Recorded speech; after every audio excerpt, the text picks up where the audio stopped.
سلام طعنان نخلكم تختاتلتي يكون اندابلكو نابناي لمعنت مدبي كاتو أبناي لمعنتي مدبي كم تلمود نعخم نتختاتلتي يمهريو إلى حسبكو مدب هيزالكم أمسي لخو ناي لمعنتي مدبي زلعلو بزعبا شاهي كنفلتوم زلنا حموشته أقدستي نجاراتيو أبز حسابات شاهي كم نستي يفلتيو شاهي نبزحات حمامات تقمي كم زلوا كتفلتو لكم شاهي مستاي نسونتنا زهبوم طقمታት እንታይ እዩ ቡን ካብ ምስታይን ሻሂ ካብ ምስታይን ኣይን ዝበለፀ ይሓይሽ ሻሂ ይኹን ቡን መዓዝ እንተሰቲናዮ እዩ ዝምረፅ ዝብል ክንርኢና እስካብ ናይ መደበይ ፍጻመ ሓቢርኩምኒ ጽንሑ ነዚ ቻነል ሓደሽቲ ዝኾንኩም ሰብስክራይብ ብምግባርን ነታ ናይ ደውል ምልክት ብምንካዕን ዝተፈላለዩ ናይ ጾታዊ ርክብ ናይ ጥዕና ከምኡውን ናይ ሓዳርን ናይ ፍቕርን ህይወት ኢንፎርሜሽን ትረኽብሉ ቻነል ስድራ ንኽትኮኑ ብኽብሪ ሕትት መደብና ናብ ብዙሓት በፂሑ ትምህርቲ ንኽወስድሉ ላይክ ጌርኩም ጀምርዎ ስድራ ንዝኾንኩምኒ እንዳመስገንኩ ናብ መደበይ ክምለስ ሻሂ ብጣዕሚ ብዙሓት ጥቕምታት ኣለዎ ኮይኑ ግና ኣብ ናይ ልማዓንቲ መደበይ ንሪኦ ሓሙሽተ ግድን ክንፈልጦም ዘለና ጥቕምታት ኢና ክንርኢ ሻሂ ብምስታይና ጥራሕ ካብ ሰውነትና ክነጥፍኦም ንኽእሎም ሕማማት ኣለዉ እነዚ ነገር ክንርኢ እቲ ቀዳማይ እንሪኦ ሻሂ መዓልታዊ ብምስታይና ጥራሕ ንረኽቦ ጥቕሚ እንታይ እዩ ንናይ ቀይሕ ከብዲ ሕማም ናይ ምትሓዝ ዕድልና ብ15% ክንቀንሶ ንኽእል ኢና ኣብ ሻሂ ንረኽቦም ዝተፈላለዩ ናይ አንቲኦክሲደንት ዓይነታት ኣለዉ እዞም ናይ አንቲኦክሲደንት ዓይነታት ድማ ኣብ ቀይሕ ከብዲ ከባቢ ንዘለዉ ስብሕታት ብምቅጻልን ከምኡውን ናይ ቀይሕ ከብዲ መስላት ጥዕንኦም ዝተሓለወ ንክኸውን ብምግባር ብናይ ቀይሕ ከብዲ ሕማም ናይ ምትሓዝ ዕድልና ብ15% ንክቐንስ ይገብር እዩ ኣብ መበል ካልኣይ እንሪኦ ድማ ምስ ዲፕሬሽን ምስ ጭንቀት ተታሒዞም ዘለዉ ነገራት እዮም ሻሂ ምስታይ ንዲፕሬሽን ወይ ከዓ ጭንቀት ብ37% ናይ ምቕናስ ዓቕሚ ዘለዎ እዩ እዚ ድማ ኣብ ሰውነትኩም ናይ ጭንቀት ሆርሞን ብልዑል መጠን ንኸይፍልፈል ብምግባር ከምኡውን ኣብ ሰውነትና ዘለዉ ናይ ስትረስ ሆርሞናት ንኽቕንሱ ብምግባር ካብ ዝኣተናዩ ጭንቀት ወይ ከዓ ዲፕሬሽን ንኽንወፅእ ናይ ምግባር ዓቕሙ ልዑል እዩ ብዝተፈላለዩ መንገድታት ንኣብነት ብስራሕ ክኸውን ይኽእል ብናብራ ትጭነቑ እንተኾይንኩም ኣብዚ ግዜ ሻሂ እንተሰቲኹም ስትረስ ሆርሞን ኣብ ሰውነትኩም ንኽቕንስ ብምግባር ንጭንቀት ወይ ከዓ ንዲፕሬሽንኩም ናይ ምጥፋእ ልዑል ዓቕሚ ከም ዘለዎ ክትፈልጡ ኣለኩም ኣብ መበል ሳልሳይ ንሪኦ ናይ ዝኸፍአ ስትሮክ ሕማም ብልዑል መጠን ናይ ምጥቃዕ ዕድልና ብጣዕሚ ንኽቕንስ ዝገብረልና እዩ ብዙሓት መጽናዕትታት ከም ዝሕብርዎ ንሻሂ መዓልታዊ ምስታይ ብናይ ስትሮክ ሕማም ናይ ምትሓዝ ዕድልና ብ21% ከም ዝቕንስ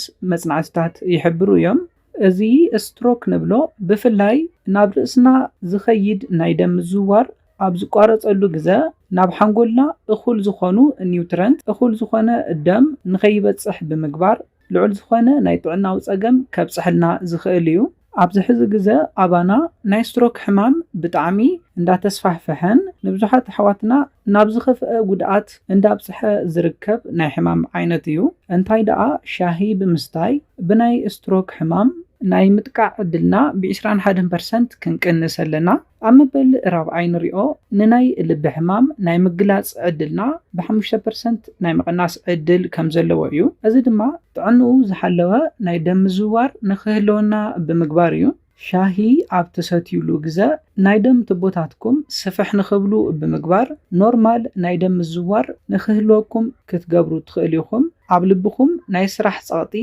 ንኸሂሉ ዝሕግዞ መስተ እዩ ስለዝኾነ ብናይ ልቢ ሕማም ንኸይትተሓዙ ሻሂ ክትሰትዩ ኣለኩም ኣብ መበል ሓምሻይ ንሪኦ ድማ ብናይ ታይፕ 2 ሕማም ሽኮርያ ናይ ምትሓዝ ዕድልኩም ብ5% ናይ ምቕናስ ዓቕሚ ከም ዘለዎ ክንርኢ እዚ ዝኾነሉ ምኽንያት ድማ ሻሂ ኣብ ትሰትዩሉ ግዜ ኢንሱሊን ብልዑል መጠን ንኽምረት ይገብር እዩ ኢንሱሊን ኣብ ሰውነትና ክምረት እንከሎ ድማ ንሽኮርና ናይ ምቁፅፃር ስራሕ ብልዑል ይሰርሕ እዩ ስለዝኾነ ሻሂ ምስታይ ስለዝኾነ ብናይ ታይፕ 2 ናይ ሽኮርያ ሕማም ንኸይትተሓዙ ሻሂ መዓልታዊ ክትሰትዩ ኣለኩም ማለት እዩ ክነጠቓልሎን ከለና ሻሂ ምስታይ እዘን ናይ ጥዕና ጥቕምታት ይህበና እዩ ብፍላይ ድማ ምስ ቀይሕ ከብዲ ምስ ልቢ ምስ ስትሮክ ምስ ሽኮርያ ተታሒዞም ዘለው ፀገማት ንምቁፅፃር ዝሕግዘና እዩ ኮይኑ ግና እነዚ ክብለኩም እንከለኹ ንሻሂ መዓዝን ብኸመይ መንገድን ክንሰቲ ከም ዘለና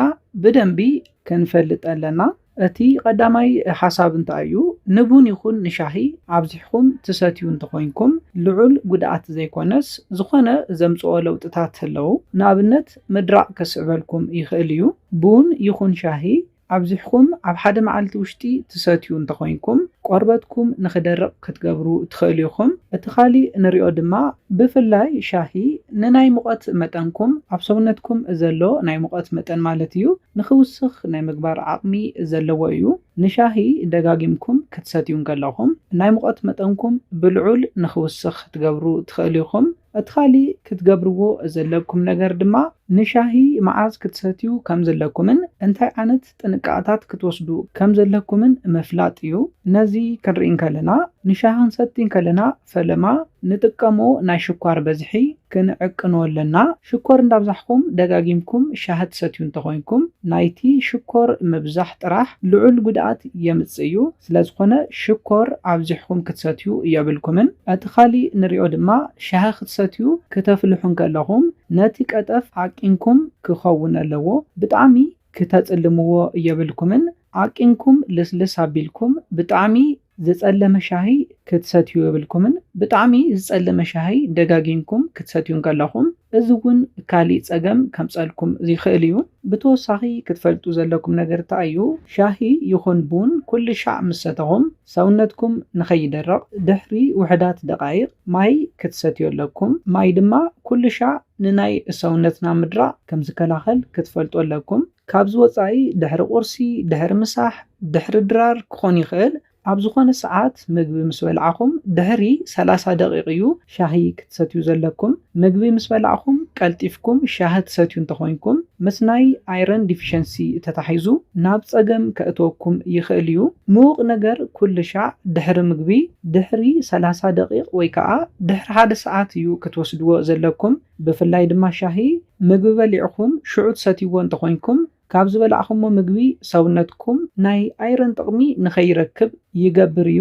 ስለዝኾነ ሰውነትና ናይ ኣይረን ኒውትረንት ንኸይረክብ ዝገብር ልምዲ እዩ እዚ። እዚ ድማ ካሊእ ጸገም ከስዕበልኩም ስለዝኽእል ግድን ምግቢ ምስ በልዓኹም ድሕሪ 30 ወይ ከዓ 40 ደቂቕ ሻሂ ክትሰትዩ ኣለኩም። ቡን እውን ብተመሳሳሊ ምግቢ ምስ በልዓኹም ድሕሪ 30 ደቂቕ ክኸውን ኣለዎ ክትሰትይዎ ዘለኩም። እዚኦም ኩሎም ዝገለጽኩልኩም ነገራት ብዛዕባ ሻሂ ክንፈልጦም ዘለና ኣገደስቲ ነገራት እዮም ነይሮም። ነዘን ኣገደስቲ ነገራት ዝረኣናሉ መደብ በዚ ክዛዝም ካብ ናይ ሎማዓንቲ መደበይ ዝኾነ ሓድሽ ነገር ከም ዝሓስኩም ተስፋ ይገብር። ነዚ ቻነል ሓደሽቲ ዝኾንኩም ሰብስክራይብ ብምግባርን ነታ ናይ ደውል ምልክት ብምንከኣን ክተተባብዑናን ስድራ ክትኮኑናን ብኽብሪ ሓትት። መደብና ናብ ብዙሓት በፂሑ ትምህርቲ ንኽወስድሉ ላይክ ሼር ምግባርኩም ኣይትረስዑ። ሓሳብ ርእይቶኹም ብኮሜንት ተብፅሑና። ብኻሊእ መደብ ብኻሊእ ሓሳብ እስካብ ንራኸብ ሰላም።